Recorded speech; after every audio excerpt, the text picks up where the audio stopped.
Happy birthday செல்வனா.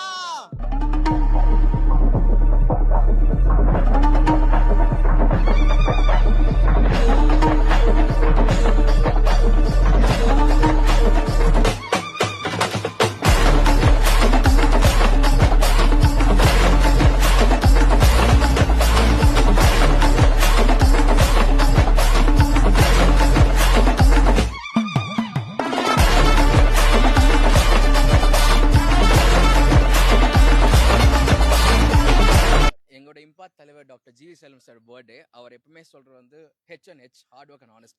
But இன்னொரு H எப்பவுமே எங்களுக்கு கொடுத்துட்டே இருப்பார் வந்து ஹெல்த் வந்து ஃபோக்கஸ் பண்ண சொல்லிட்டு அந்த ஹெல்த்தை நோக்கி தான் நாங்கள் வந்து இந்த ட்ராவல் ஸ்டார்ட் பண்ணுறோம். எப்பவுமே ஃபோக்கஸ் ஆன் ஹெல்த் பார்ப்பாரு. வாக்கத்தானில் நாங்கள் 3 கிலோமீட்டர்ஸ் ரன் பண்ண போகிறோம். பட் இனியோட ஆரம்பம் தான் இது. ஏன்னா இனியோட ஓத் எடுக்க போகிறோம். 10,000 ஸ்டெப்ஸ் எவ்ரிடே எங்கள் மெம்பர்ஸ் வந்து நடக்க போகிறான்னு சொல்லிட்டு பண்ண போகிறோம். ஏன்னா ஹெல்த் இருந்தால் தான் வெல்த் வரும். அதை நோக்கி தான் நாங்கள் பயணிக்கிறோம்.